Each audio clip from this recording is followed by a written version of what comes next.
Assalamualaikum warahmatullahi wabarakatuh. Saya Dian Mayasari dengan NIM 2140494 dari kelompok 12 akan mempresentasikan mengenai hukum perdagangan internasional. Sebelumnya yang terhormat Bapak Suprihantosa Sugiyarto selaku dosen pengampu mata kuliah aspek hukum dalam bisnis. Untuk ruang lingkup dari pembahasan kali ini yaitu ada karakteristik pihak yang terlibat dalam perdagangan internasional, ketaatan terhadap hukum, pengaruh terhadap pertumbuhan ekonomi, dan peran WTO dalam perdagangan internasional. Untuk karakteristik dari perdagangan internasional adalah aktivitas ekonomi dengan melakukan ekspor dan impor antar negara. Secara konsep, perdagangan internasional merupakan suatu proses transaksi yang dilakukan tanpa paksaan dari masing-masing pihak. Kedua belah pihak dapat merasakan manfaat dari aktivitas perdagangan tersebut. Perdagangan internasional terjadi karena ada kebutuhan negara dan warganya yang tidak terdapat di negara yang bersangkutan. Salah satu manfaat adanya perdagangan internasional yaitu terjadinya spesialisasi terhadap produk tertentu yang menjadi ciri khas suatu negara. Perdagangan internasional bertujuan untuk memberikan kontribusi alokasi sumber daya secara efisien serta merangsang pertumbuhan ekonomi suatu negara. Selain itu, tujuannya karena masing-masing pihak mengharapkan adanya keuntungan.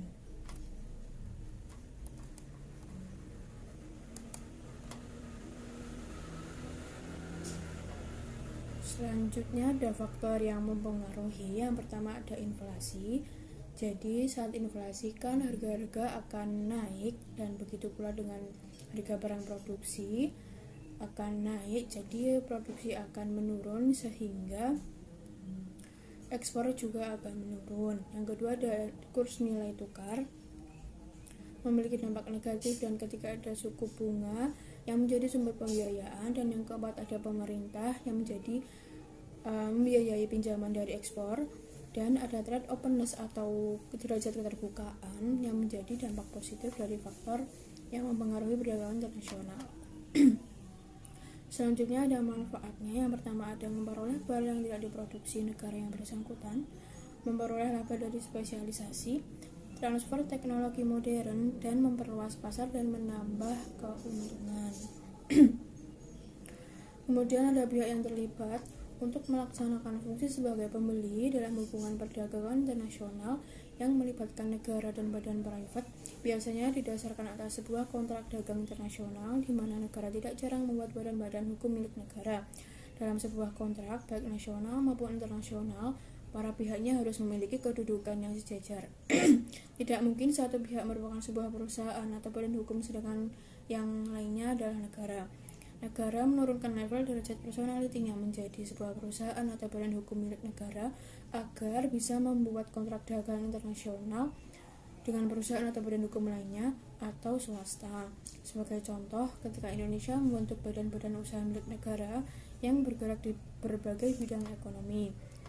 Adapun contohnya PT BUMN mendirikan PT Kimia Farma, Kereta Api, BNI, Garuda Indonesia, Jam Sostek, dan sebagainya. PT BUMN tersebut dapat melakukan transaksi jual beli internasional dengan negara lain dan badan hukum privat yang dituangkan dalam kontrak dagang internasional. Kontrak dagang internasional yang dibuat oleh negara akan tunduk pada ketentuan hukum perdagangan internasional yang mengatur hubungan kontraktual. Selanjutnya ada ketaatan terhadap hukum internasional. Hukum perdagangan internasional merupakan cabang dari hukum internasional.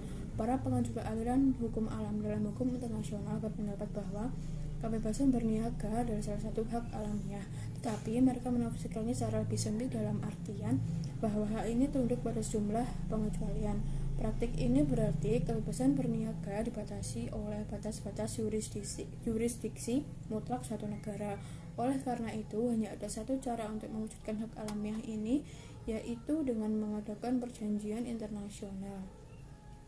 Adapun prinsip fundamentalnya, yang pertama ada prinsip free consent atau di mana para pihak memilih kebebasan untuk menyatakan kehendaknya. Kedua ada pacta sunt servanda di mana perjanjian mengikat seperti undang-undang bagi para pihaknya. Dan ketiga ada good faith, yaitu perjanjian harus dilaksanakan dengan etikat baik oleh pihaknya. Suatu perjanjian perdagangan internasional mengikat berdasarkan kesepakatan para pihak yang membuatnya. Oleh karena itu, sebagaimana halnya perjanjian internasional pada umumnya, perjanjian hanya akan mengikat suatu negara apabila negara tersebut sepakat untuk menandatangani dan meratifikasinya. Kegagalan menaati perjanjian internasional akan melahirkan pertanggungjawaban internasional dan negara tidak dapat berlindung di balik hukum nasionalnya untuk menjustifikasi kegagalan tersebut. Dalam hal ini, negara harus memastikan bahwa pentaatan perjanjian ini mendapat justifikasi dari hukum nasionalnya. Selanjutnya ada pengaruh terhadap pertumbuhan ekonomi di Indonesia. Pertumbuhan ekonomi merupakan ukuran untuk perkembangan suatu perekonomian. Instrumen ini menjadi penting dalam mengukur seberapa berhasil faktor-faktor stimulan menjalankan kebijakan-kebijakan perekonomian. Pada pertumbuhan ekonomi, ekspor, dan impor di Indonesia pada tahun 2018 hingga 2020, pertumbuhan ekonomi di Indonesia selama tahun 2018 hingga 2020 tampak dalam keadaan yang fluktuasi setiap tahunnya. Pertumbuhan ekonomi dari tahun 2018 hingga 2020 secara rata-rata mencapai 5,07%. Namun, bergejolak pada tahun 2019, di mana pertumbuhan ekonomi di Indonesia menurun. Pada sisi lain, di tahun 2019, nilai ekspor dan impor Indonesia juga mengalami penurunan. Hal itu cenderung dipengaruhi oleh ekspor, impor, dan sebagainya.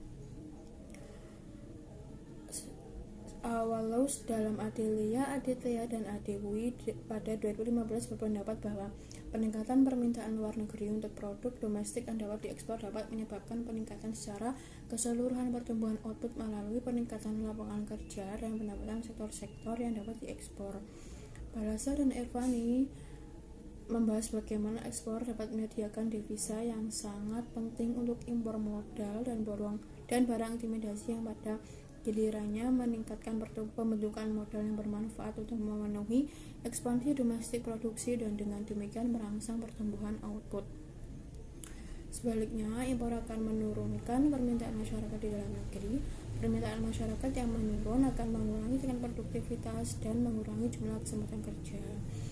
Pemberlakuan PSBB di masyarakat pada gambar 1 hampir 53% mengalami pengeluaran dibandingkan awal pandemi, mengalami penurunan dan sisanya tetap selama pandemi. Setelah berbulan-bulan lamanya aktivitas perekonomian dihentikan, akhirnya pemerintah membuat PSBB pelonggaran di beberapa daerah dengan tetap memperhatikan protokol kesehatan, sehingga bulan September PDB Indonesia mulai mengalami pertumbuhan. Beberapa perusahaan mulai mengaktifkan kegiatannya sehingga banyak masyarakat yang mulai bekerja dan mendapatkan penghasilan kembali. Pada gambar 2 PDB Indonesia Januari 2018 hingga Juli 2020, PDB diyakini sebagai indikator ekonomi terbaik dalam menilai perkembangan ekonomi suatu negara. Diketahui bahwa PDB Indonesia tertinggi pada bulan Oktober 2019, mulai mengalami penurunan di awal 2020 hingga akhirnya berada pada posisi terendah di bulan Juli 2020. Pada fase ini terjadi penurunan drastis perekonomian Indonesia. Yang terakhir ada peran WTO dalam sengketa perdagangan dunia. Dalam kaitannya kasus gugatan Uni Eropa terhadap Indonesia, dapat dianalisis 3 peranan utama WTO, yaitu mengawasi pelaksanaan perdagangan internasional berdasarkan aturan yang telah disepakati bersama, mencegah intensitas konflik sesama negara anggota semakin memanas dan berkepanjangan, dan mengatasi permasalahan sengketa perdagangan antara Uni Eropa dan Indonesia. Adapun peran institusi internasional menurut Robert G. pada 1989 terdiri dari 3 hal, yaitu peran WTO sebagai forum negosiasi. WTO dituntut berperan sebagai saluran informasi dan forum negosiasi bagi setiap negara yang sedang bersengketa untuk memudahkan dalam penyelesaian masalah dan mencapai kesepakatan akhir bersama. Kedua, peran WTO dalam implementasi komitmennya. Tugas dan fungsi WTO dalam mengatasi permasalahan ini yaitu sebagai orang ketiga atau wasit yang akan menyelesaikan sengketa terkait melalui prosedurnya. Biasanya penyelesaian sengketa WTO diserahkan kepada DSB. Kemudian yang ketiga ada peran WTO untuk memperkuat kesepakatan internasional. Sebagai organisasi internasional yang mengatur bidang perdagangan internasional, WTO adalah satu-satunya organisasi yang harus memiliki landasan atau dasar hukum yang kuat untuk dapat mengintervensi negara-negara anggotanya yang tengah berselisih. landasan hukum WTO yang cukup terkenal yaitu Commercial Treaty, yang mana dalam hal ini lembaga-lembaga legislatif seluruh negara anggota diharuskan melakukan ratifikasi semua kesepakatan internasional yang ada di WTO. Sekian presentasi dari saya, kurang lebihnya mohon maaf. Wassalamualaikum warahmatullahi wabarakatuh.